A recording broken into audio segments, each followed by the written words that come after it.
된다. 왜 졸면 안 되냐면 특별히 오늘 말씀은 되게 중요해요. 중요한 말씀이고 또 특별히 중요하되 성경의 큰 줄기를 아는 데 있어서 꼭 필요한 말씀이니까 특별히 중요한 내용이니까 꼭 이해하는 시간들이 되었으면 좋겠습니다.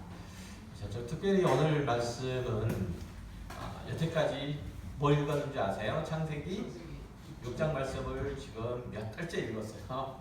몇 달째 읽었는데 오늘 말씀은 좀 거의 건너뛰어서 출애굽기 28장 말씀을 읽었는데요. 특별히 하나님께서 모세를 통해서 제사장의 복식, 아론과 그의 아들들이 어떠한 옷을 입어야 할지에 대해서 말씀하시고 또 그 복식이, 그의 의복이 의미하는 바가 무엇인지를 가르쳐 주시는 내용을 담고 있죠. 그래서 이것은 궁극적으로 제사장이 이런 복식을 입는다는 것, 의복을 입는다는 것은 궁극적으로 하나님의 자녀로 거듭난 우리 성도들이 영원한 하나님의 나라에서 입게 되는, 보통 무슨 옷이라고 그러죠? 그 옷을? 흰 옷이라고 그러는데 그 흰 옷을 조금 구체적으로 세마포 옷을 입고 있는 그것을 이제 나타내게 되죠. 그러니까 요한계시록에서 얘기하는 신부가 있는 신부인 교회가 입는 이 흰옷, 세마포 옷은 이제 오늘 본문에서 읽었던 제사장의 옷이 담고 있는 내용들을 그대로 담고 있고 이 제사장 의복이 담고 있는 이 옷의 의미는 성막이 그대로 담고 있어요. 기억하세요? 아까 말씀드렸어요. 거룩한 성도들의 무리인 하늘의 교회의 신부들, 교회인 신부들이 입고 있는 그 흰 옷인 세마포 옷은 제사장의 복식이 그대로 담고 있고, 제사장의 복식은 무엇이? 성막이 그대로 그 내용을 담고 있는 거예요. 따라서 우리는 먼저 이 제사장 의복이 담고 있는 의미가 무엇인지를 잘 찾아서 성도가 장차 입게 되는 세마포 옷의 의미가 무엇인지를 밝혀보려고 해요. 방금 읽었던 것처럼 출애굽기 28장 1절에서 쭉 나오는 얘기들을 쭉 보니까 제사장 옷이 의미하는 바를 몇 가지로 설명하고 있더라 이거예요. 그죠? 그러니까 첫 번째는 제사장 옷이 아까 뭐라고 그랬죠? 제사장 옷은 하나님의 영광의 초소인 성막, 그죠? 성막의 축소판이라는 사실들을 반드시 기억을 하셔야 돼요. 이거는 지난주에는 못했지만 그 지난주에 말씀을 드렸어요. 그러니까 성막이 구성되어 있는 그 내용, 성막의 구조나 내용, 구성되어 있는 재료나 이런 것들은 제사장 복식 안에 그대로 담겨져 있는데 그 형태는 어떤 식으로 담겨져 있다고 그랬죠? 거꾸로. 그죠? 기억하세요? 거꾸로 담겨져 있죠. 그러니까 성막을 치면은 성소와 지성소를 나누고 성소에 있는 것과 지성소에 있는 것과 그리고 성소와 지성소를 덮는 것과 이런 것들이 제사장 복식에는 거꾸로 나타난다고 그랬어요. 기억하실지는 모르겠지만 기억을 하셨으면 좋겠어요. 이런 부분들에 열심을 좀 냈으면 좋겠어요. 제가 잔소리를 하게 되는데 그렇게 해야만 하나님의 말씀을 잘 이해하고 또 마음에 새기고 그렇게 하나님께서 주신 말씀을 쫓아 살아가려고 하는 그런 태도들이 우리 신앙을 온전케 하고 바르게 하죠. 바르게 하고 우리 신앙의 성숙도를 가름하게 돼요. 그러니까 제가 늘 말씀을 드리지만 신앙은 아는 것 이상만큼 할 수가 없어요. 절대로 그래요. 절대로 아는 것 이상만큼 신앙생활을 하지를 못해요. 제가 그래서 요한계시록을 강의를 할 때나 아니면 지금 오후 시간에 이런 얘기를 할 때 가능한 깊이 설명을 하고 이해 납득할 수 있을 만큼 설명하려고 애를 쓰는 이유가 바로 그 때문이에요. 아는 것만큼 신앙생활을 할 수 있기 때문에 그런 거예요. 그러니까 꼭 우리 제발 쉽게 여기지 마시고 가볍게 여기지 마시고 머릿속에 마음속에 잘 새기되 이해가 잘 안 되시면 반복해서 들으시고 또 잊어버리시면 또 들으시고 이런 식으로 해서 말씀을 잘 새기는 그런 가까운 우리 성도들이 되었으면 좋겠습니다.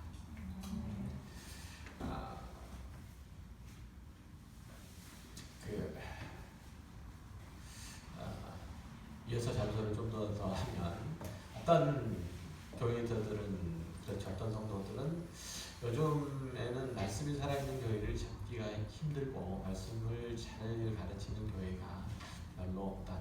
복음의 말씀들 진리들을 그대로 잘 가르치는 교회. 그래서 나는 신앙생활 똑바로 할 수 없고 하나님께 대한 믿음을 온전히 가져갈 수 없다. 그러니까 내가 하나님의 자녀로서 그리스도인으로서 온전히 살아갈 수 없는 이유는 다 교회와 목회자 때문이다. 라고 그 탓을 다 목회자와 교회에게 돌려버리는 그런 분들이 꽤 많이 있죠. 밖에 계시는 분들도 가난한 성도들이 대부분 그렇잖아요. 교회가 그 모양이기 때문에 나는 신앙생활을 할 수 없어 라고 교회를 나갈 수 없어 라고 그렇게 얘기를 하게 되는데 그러면 그 신앙의 책임은 교회에게 혹은 목회자에게 있나요? 전혀 그렇지는 않죠. 1차적인 책임은 다 본인에게 있어요. 그러면 좋은 교회를 복음이 잘 증거가 되고 예배가 바로 드려지는 교회를 찾아가야 되잖아요. 그렇지도 않아요. 그러니까 다 자기 핑계일 뿐이에요. 꼭 부디 부탁하건데 잘 들으시고 잘 새기시고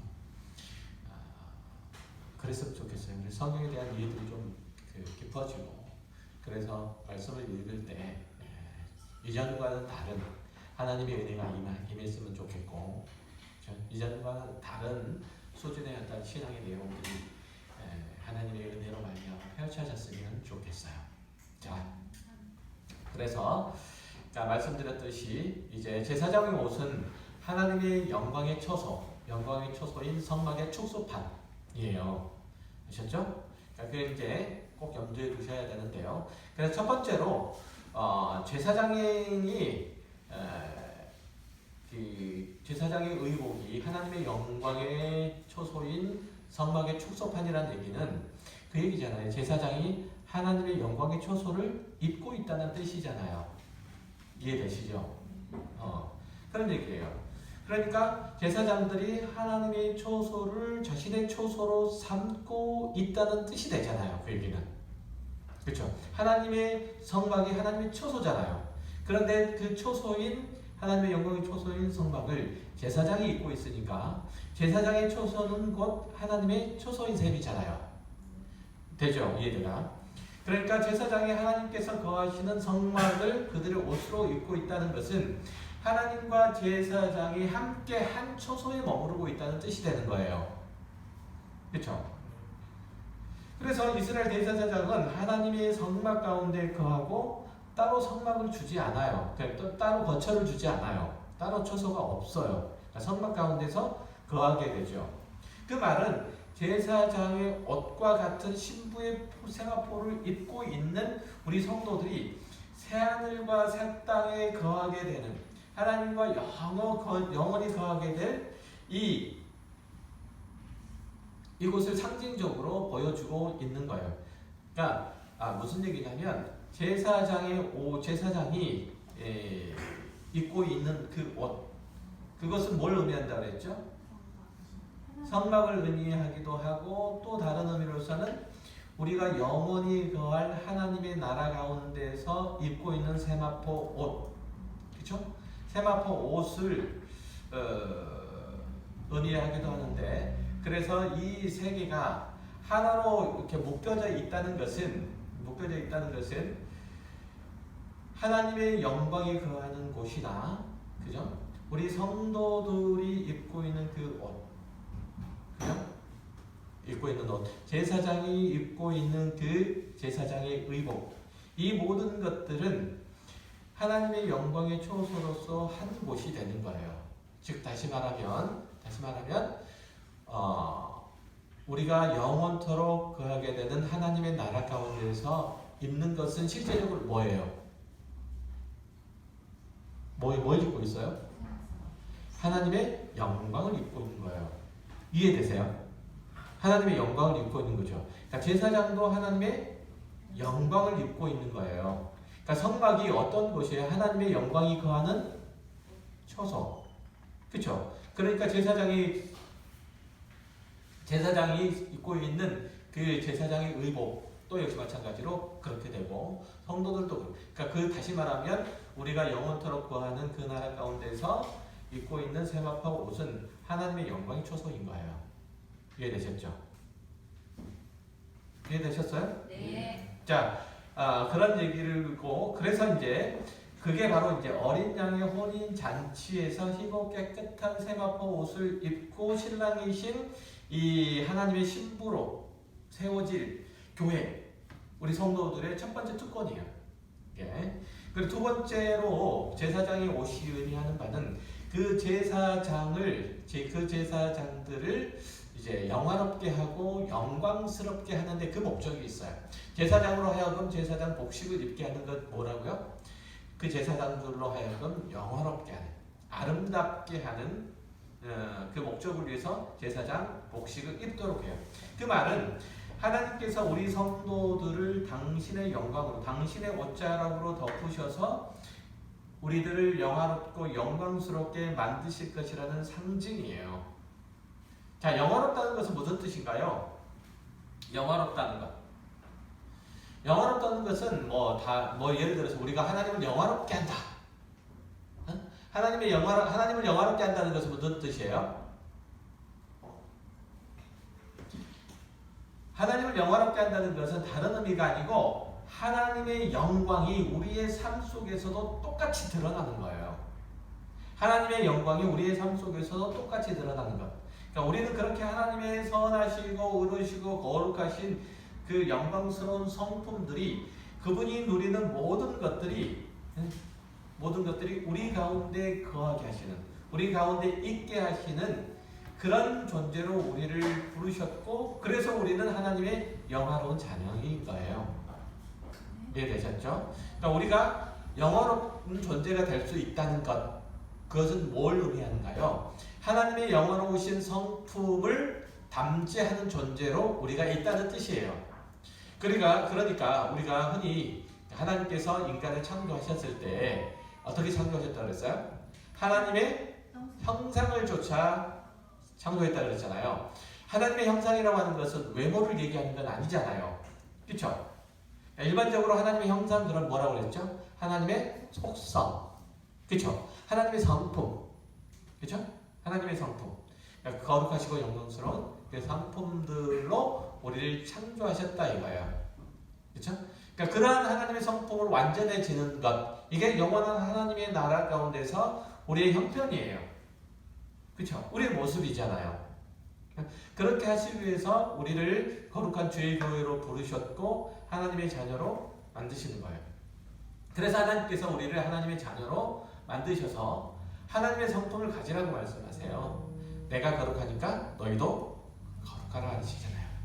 그렇죠? 그게 이제 우리에게 주어진 어떤 의미에서는 의무이겠지만 사실은 우리들에게 주어진 하나님의 영광된 특권이에요. 그렇죠? 이것은 의무로서가 아니고 우리가 하나님을 닮아가는 거니까 그냥 하나님의 영광의 담지자가 되는 거잖아요. 그렇죠? 하나님의 형상을 회복해 가는 거예요. 그러니까 이것은 우리들에게 있어서는 놀라운 특권이죠. 이해되셨죠? 그렇게 우리가 죄로 얼룩져 있는 모든 타락한 것들로 추루해져 있는 이런 우리들의 모습들을 극복하여 하나님의 영광스러운 모습으로 회복된다는 것. 이것은 하나님께서 허락하신 우리의 자녀, 하나님께서 허락하신 창조의 세계, 이 모든 것들이 하나님의 은혜 가운데서 다시 재창조된다는 것을 의미해요. 이해되셨죠? 자, 세 번째로 보면은 제사장은 그 옷을 입음으로써 다른 이들과 어떻게 해야 되는 거죠? 구별되잖아요. 구별이라고 하는 것은 뭐예요? 거룩이라고 그랬죠. 거룩이라고 했어요. 그러니까 제사장이 다른 이들과 거룩하게 구별돼야 되는 이유는 뭐예요? 하나님의 영광의 처소인 어디까지 들어가죠? 하나님의 영광이 어디 임해요? 지성소에 임하죠. 그렇죠? 그러니까 제사장이 그 거룩한 의복을 입고 지성소까지 들어가기 때문에 제사장들을 그렇게 구별하도록. 그죠? 그래서 이 제사장 위의 사람들은 결단코 지성소에 들어갈 수가 없어요. 만약에 들어가게 되면 죽게 되죠. 그러니까 유일하게 예복을 갖춰 입은 대제사장만 1년에 그것도 단 한 번, 속죄일 때 이 단 한 번만 들어가도록 되어 있고, 이 속죄일 때 들어가므로 이 대제사장은 하나님의 영광으로 옷입게 되는 거예요. 이 속죄를 통해서. 그렇죠? 마찬가지로 이제 어린 양의 신부인 교회, 우리 성도들도 누구의 옷을? 신부의 옷을 입고 거룩하게 차려입고 하나님의 보좌 앞에까지 거침없이 나아갈 수 있는 그런 존재가 된다는 의미에서 제사장으로 하여금 구별된 옷을 입게 만들어요.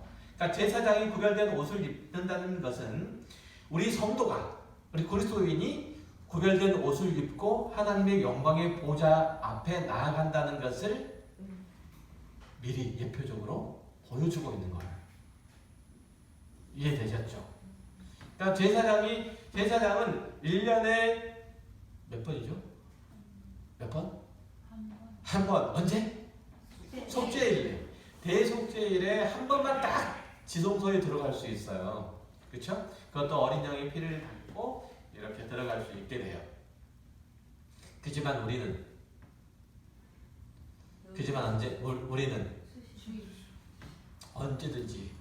언제든지 하나님의 영광이 보좌 안으로 들어갈 수 있게 되죠. 그렇죠? 이게 이제 우리한테 다른 점이에요. 마지막으로 제사장이 옷을 입을 때는 제사장이 그 제사장의 의복으로 갈아입을 때는 뭘 하게끔 되어 있냐면, 입고 그 성소 안으로 지성소 안으로 들어갈 때는 반드시 기름을 붓게 되어 있어요. 기름을 붓게 되어 있어요. 그러니까 구약에서 성막의 어떤 성전의 기름은 뭘 상징해요? 언제나? 그렇지. 성령을 상징해요. 그러니까 제사장이 기름을 부었다는 얘기는 무슨 뜻이에요? 성령께서 그와 함께 하신다는 뜻이잖아요. 그렇죠? 그러니까 우리 성도들에게 성령이 임하셔서 영원히 하나님과 더불어서 우리가 한 영으로 묶이게 된다는 뜻이에요.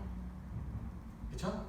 이것을 상징해요. 그리고 그렇게 해서 우리는 하나님이 누리시는 모든 것들, 하나님이 누리시는 모든 영광을 함께 누리게 돼요. 그게 바로 제사장 옷과 신부 옷이 담고 있는 내용이에요. 그러니까 하나님께서는 그렇게 하나님의 신부들을 창조하셔서 그들과 당신이 함께 그 영광을 나누시는 거예요.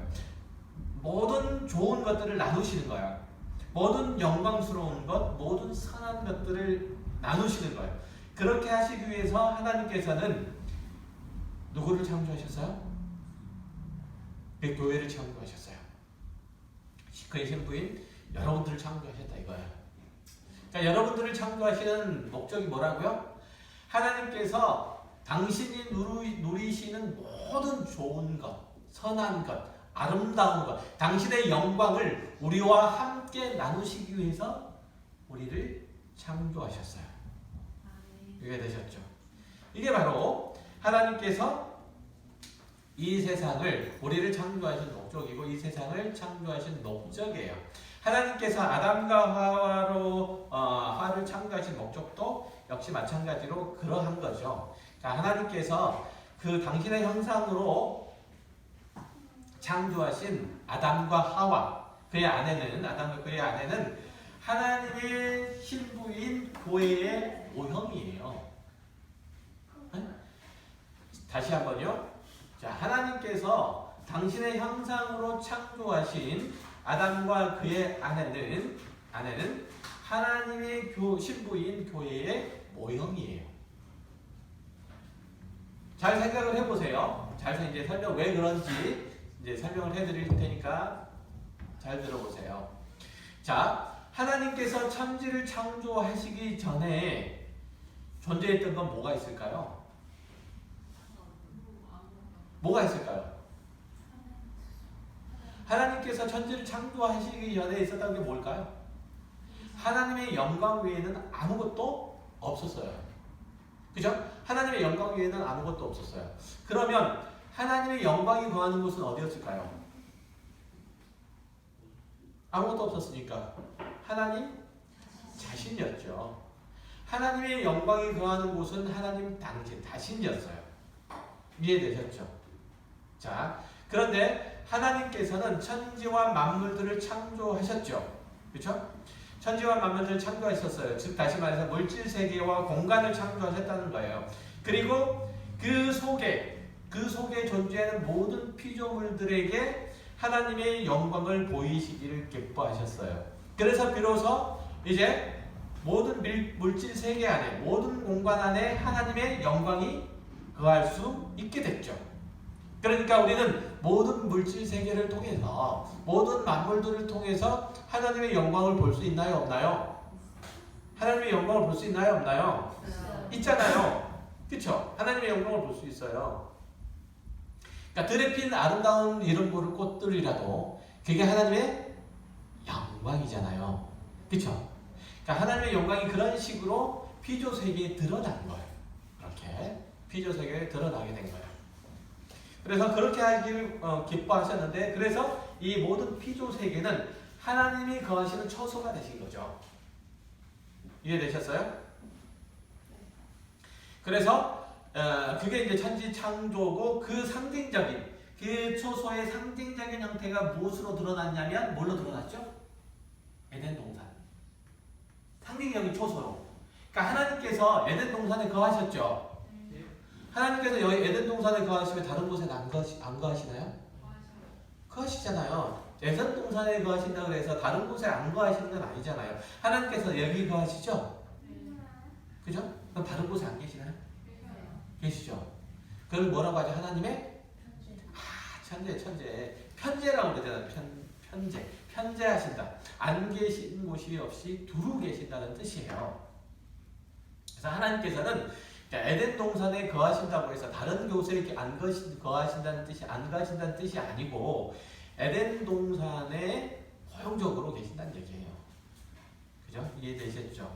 하나님께서는 그곳에서 하나님께서 만드신 피조, 하나님의 형상인 아담과 그의 아내와 함께 거하시면서 말씀하시고 교제하시고 그들을 이끄시고 또 그들을 다스리시고 또 그들이 누리는 모든 영광을, 하나님께서 누리시는 모든 영광들을 그들과 함께 나누시기를, 함께 누리시기를 기뻐하셨어요. 그러니까 아담과 그의 아내를 보면 하나님의 영광이 드러나 있을까요? 안 드러나 있을까요? 드러나 있죠. 그러니까 그 아담이 그리고 그의 아내가 누리는 하나님의 영광의 일부분이 뭐였었느냐면 피조 세계를 다스리는 거였잖아요. 제가 늘 설명하듯이 피조 세계의 섭정 왕으로서 존재하는, 그렇죠? 존재하는 아담과 그의 아내의 모습이에요. 그게 하나님의 영광의 담지자로서의 에덴 동산에 그리고 세상 가운데 거함이에요. 그렇게 하나님께서는 천지의 만물들을 만드시고 그리고 아담과 그의 아내들에게 그것들을 다스리고 정복하고 관리하도록 그렇게 왕으로 세워주셨어요.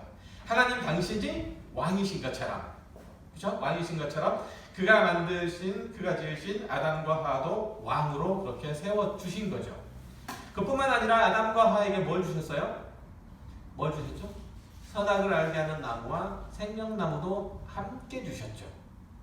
그렇죠? 함께 주셔서 만약에 너희가 내 뜻과 내 명령을 온전히 따르고 순종하면 하나님의 영광이 지속적으로 너희 안에 머무를 것이다.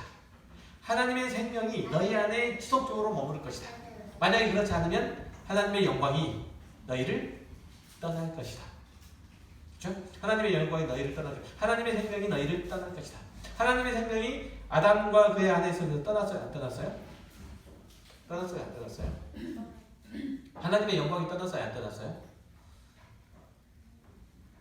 범죄한 다음에 떠났잖아요. 그래서 그들이 뭐가 된 거죠? 육체가 된 거잖아요. 그렇죠?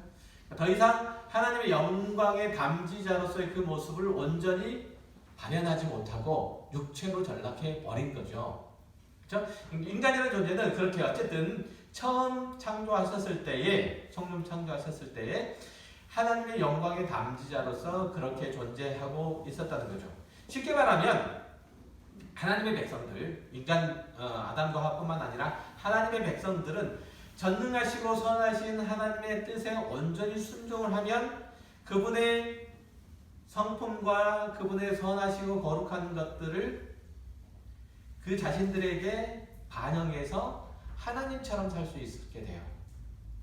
그죠? 하나님처럼 살 수 있게 돼요. 그래서 우리를 다 하나님 안에 있는 자들이 하나님의 신의 아들들이라고 그렇게 얘기를 하잖아요. 시편에서. 그렇게 얘기를 하는 거예요. 그래서 그런 곳을 우리가 하나님처럼 살 수 있는 것, 하나님의 아들로 살 수 있는 것, 이것을 뭐라고 하죠? 하나님 나라라고 그렇게 얘기하잖아요. 그러니까 우리가 하나님의 아들로, 하나님의 백성으로 사는 이곳이 뭐예요? 곧 하나님의 나라인 거예요. 하나님의 나라는 장차 온전해지겠지만 지금 하나님의 백성들이 살아가는 곳, 하나님의 영광의 담지자로서 하나님의 뜻에 온전히 순종하며 살아가는 이곳이 바로 뭐예요? 하나님의 나라인 셈이에요. 이해되셨죠? 그래서 하나님께서 인간을 지으신 목적을 따라서 인간이 하나님의 말씀에 순종하고 그 뜻을 준행하게 되면 인간은 하나님의 영광이 거하는 처소가 되고,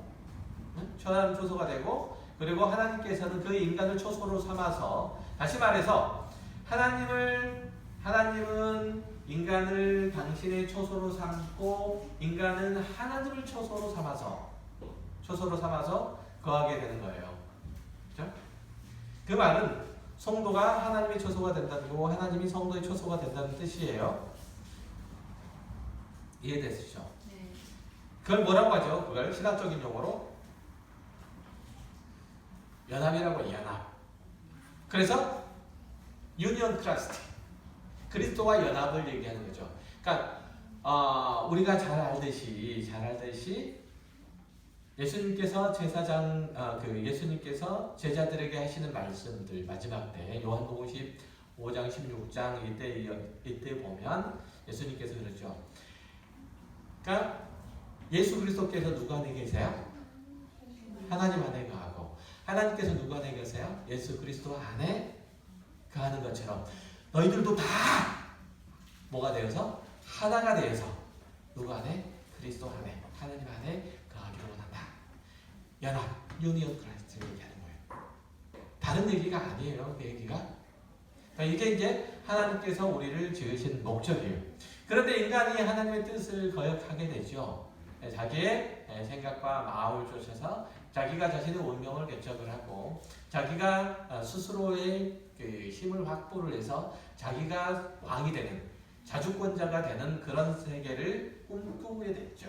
자신이 네피림이 되기를 원했고, 자신이 용사가 되기를 원했고, 또 자신이 유명한 자가 되겠다, 이렇게 생각을 해서 불순종의 길들을 가게 되죠. 그래서 모든 것들이 다 잘못되어 버리게 되는 거죠. 그래서 하나님의 영광은 그들에게서 떠나게 가게 되고 인간의 세계는 혼돈과 공허가 다시금 찾아오게 되죠. 그렇죠? 허물과 죄로 얼룩져 있는 인간의 삶이 펼쳐지게 되는 거예요. 그러니까 하나님께서는 그러한 인간과 우주와 역사와 당신의 어떤 백성들에게 인간과 그리고 우주와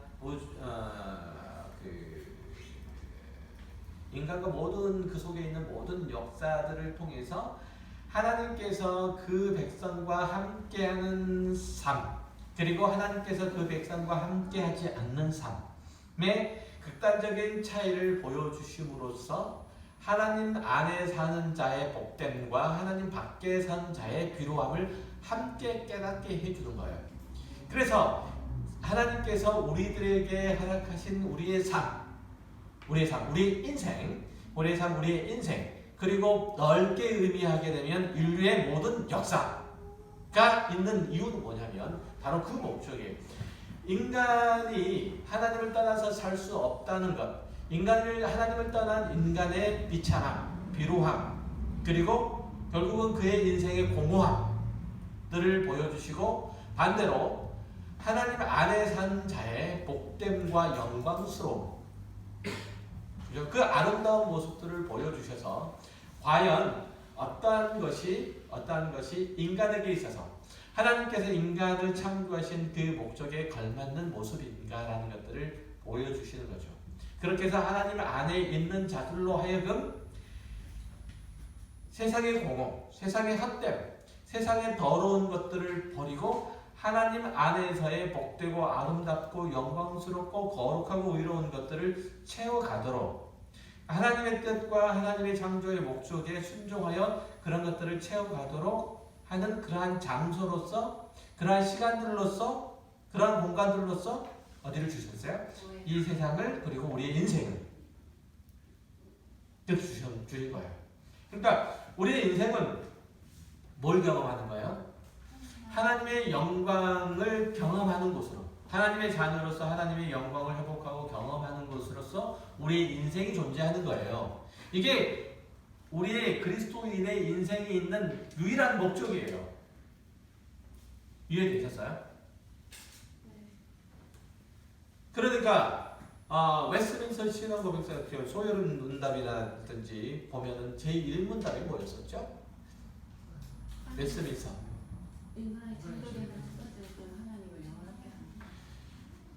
인간 내의 제일 목적이 뭐예요? 하나님을 영화롭게 하는 것. 그죠? 하나님을 영화롭게 한다는 게 무슨 뜻이에요? 아까 설명 쭉 다 했던 바잖아요. 그게 인간의 목적이기도, 우리 인생의 장이 있는 거잖아요. 그 얘기 지금 하고 있는 거예요. 다른 얘기를 하고 있는 게 아니고, 우리가 그렇게 외웠던 얘기들을 지금 제가 풀어서 설명하고 있는 거예요. 지금. 그쵸? 그러니까 하나님을 영화롭게 한다는 뜻이 무엇인지, 인간이 그렇게 영화롭게 한다는 인간의 목적이 뭔지 대충 이해되시죠? 그걸 꼭 기억하세요. 자, 다시 본론으로 돌아가가지고, 자, 우리가 살펴본 것처럼 제사장의 옷은 하나님의 영광에 거처인 성막의 축소판이죠? 그리고 그 옷은 어린 양의 혼인 잔치에서 성도가 입게 되는 화려한 세마포 옷인 거예요. 그렇죠? 그러나 우리가 이제 확인해 봐야 될 게 있는데, 그게 뭐냐면, 확인할 게 있는데, 그건 이 땅에서 지어졌던 이 성막이라고 하는 거, 하나님께서 거하시는 이 초소는 완전한 것일까요? 그렇지 않은 걸까요? 그렇지 않아요. 완전한 것이 아니에요. 원형이 아니에요. 단지 하늘의 성소인, 그죠? 하늘의 성소의 그림자예요. 그죠? 원형이 아니고 그림자예요. 모형일 뿐이에요. 상징적이에요. 그죠? 상징적인 거예요. 하나님께서 성막에 거하세요? 거하지 않으세요? 성막에 거하시잖아요. 그러면 성막 밖에는 안 거하시나요? 거하시잖아요. 하나님께서 제한된 공간 안에만 거하신다는 그런 뜻은 아니잖아요. 하나님의 초소라고 하는 게. 그렇죠? 한번 성경 한번 찾아보실래요? 열왕기상 8장 27절.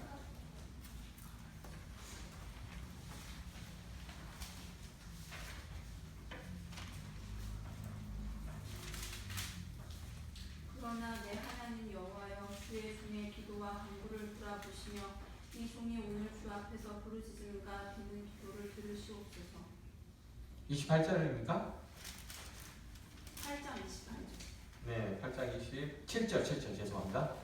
하나님이 참으로 땅에 거하시리까 하늘과 하늘들의 하늘이라도 주를 용납하지 못하겠거든. 하물며 내가 건축한 이 성전이오리까.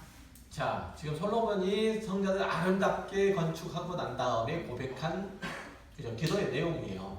기도의 내용인데, 솔로몬이 참으로 성전을 멋지게 완성을 한 다음에 그 그렇게 자신이 멋진 성전을 지어 놓았지만 어찌 하나님께서 그 성전에 한정된 모습으로 한정된 거처로서 그 성전에 거하시겠느냐 이렇게 이제 고백하고 있는 내용이죠. 그러니까 이 땅의 성막과 성전 것들은 하늘의 것들의 모형으로서 주어진 것일 뿐이라는 거예요. 그러니까 성전과 그리고 성막 이것들은 하늘의 상징을 담고 있는 것이기는 하지만 그것은 실체는 아니에요. 그죠? 그러면 실체가 오면 그것들은 다 사라지게 되잖아요. 그죠? 실체가 오면 있을 필요가 없잖아요. 그건 모형이고 상징이니까. 그쵸? 그러니까 이것들은 다 무너질 수밖에 없고 사라질 수밖에 없는 거잖아요. 그러니까 성전은 그래서 예수님께서 오시고 난 다음에 성전이 사라졌어요? 안 사라졌어요? 사라졌잖아요. 성전이 지금 있습니까? 없잖아요. 그쵸?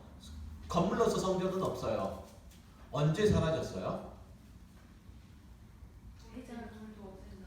예루살렘 성전이 무너질 때가 언제였어요? 로마의 티투스 장군이 주 70년에 예루살렘을 이제 포위하고 난 다음에 함락시키죠. 그리고 제일 먼저 부셨던 게 뭐예요? 예루살렘 성전이에요, 성전. 주 70년에. 그렇죠? 그때 무너졌어요. 그리고 난 다음에 눈에 보이는 성전은 없어졌어요. 예수님께서 그 얘기를 하셨죠. 너희들이 이 성전을 헐라. 라고요. 그죠? 내가 며칠 만에? 사흘 만에 일으키겠다고. 예수님께서는 이제 보이는 예루살렘 성전을 헤롯 성전을 얘기한 게 아니고 무엇을? 자신의 육체를 얘기하네. 그러니까 참된 성전은 뭐예요? 이 눈에 보이는 건물이 아니고 예수님 자신이었던 거죠. 그러니까 예수님 자신이 이 땅에 오셨죠. 그러니까 성전 대신 예수님께서 이 땅에 오셨잖아요. 그러면 모형인 게 필요 있어요, 없어요? 없잖아요. 그러니까 이제 성전은 예루살렘 성전은 없어지는 거잖아요. 그러니까 예수님께서는 지금 계세요, 안 계세요? 이 땅에 육체로 계세요, 안 계세요? 안 계시잖아요. 그럼 성전 또 있어야 될 거 아니에요? 성전 또 있어야 될 거 아니에요? 근데 왜 성전이 없어요? 여러분이잖아요, 성전이. 성전이 여러분이잖아요. 성전이 필요 있어요, 없어요? 건물로서의 성전이 필요 없어요. 하나님께서 여러분 안에 거하시기 때문에. 그죠? 하나님이 여러분 안에 거하시잖아요. 하나님이 여러분을 거쳐 삼고 계시잖아요. 거꾸로 여러분은 하나님을 거처로 삼는다고요. 그렇게 존재하고 있는 거예요, 우리가. 이해되셨죠? 이렇게 이제 모형이 오시면 원형이 오면 당연히 모형은 사라지게 되는 거죠. 구약의 성전 제도 사라졌어요, 안 사라졌어요? 사라졌어요, 모형이니까. 그렇죠? 구약의 희생 제사 사라졌어요, 안 사라졌어요? 사라졌어요. 왜 사라졌죠? 원형이신 예수 그리스도께서 실체로서 자신을 드렸기 때문에 모형은 더 이상 필요가 없는 거예요. 그 상징은 더 이상 필요 없는 거예요. 그러니까 모형인 그 양을 잡아서 하나님께 각을 떠서 제사를 드리는 것은 어떻게 되는 거죠? 그러면 지금 그렇게 한다면 예수님께서 오시고 난 다음에 당신을 십자가에 못 박혀서 당신을 드리고 난 다음에도 여전히 그런 짓을 한다면 뭐가 돼요? 그것은 원형이신 예수 그리스도를, 그리고 그렇게 원형이신 예수 그리스도를 주신 아버지 하나님을 엿보이는 거죠. 그러면 돼야 안 되죠? 안 되죠, 당연히. 그렇죠? 얘기를 많이 해야 되는데. 그래서 어쨌든 원형과 모형에 대해서만 얘기를 합시다. 그러니까 이게 반드시 원형이 오게 되면 모형은 다 사라지게끔 되는 거예요. 그러니까 제사장이 있어요, 없어요? 없잖아요. 왜요? 왜 필요 없어요? 대제사장신 예수 그리스도께서 오셨잖아요. 그렇죠? 제사장도 더 이상 필요 없는 거예요. 다시 한번 말씀드려요. 그림자나 모형 이런 것들은 원형이 오면 자연스럽게 사라지는 거예요. 모형들은. 그렇죠? 그래서 우리가 얘기했듯이 구약의 율법이나 아니면 희생 제사나 아니면 성전이나 이런 것들은 대제사장도 마찬가지 이런 것들은 다 사라지게 되는 거죠. 예수님께서 그 원형으로 계시기 때문에 오셨기 때문에 그래요. 그래서 성막도 마찬가지죠. 성막이라고 번역된 히브리어는 미시칸이라는 단어예요. 미시칸이라는 단어인데 이것을 이제 헬라어로 번역을 하게 되면 스케네라는 단어거든요. 이게 뭐냐면 장막이라는 뜻이에요. 스케네. 장막이라는 뜻이에요. 이 장막이라는 단어는 예수 그리스도를 구주로 영접한 하나님의 백성들이 있게 되는 거예요. 그러니까 옛 장막을 받고 새로운 장막을 덮는다고 그렇게 표현하잖아요. 한번 읽어보세요. 여기까지만 할게요. 여기까지만. 고린도후서 5장 1절부터 5절. 여기까지만 할게요.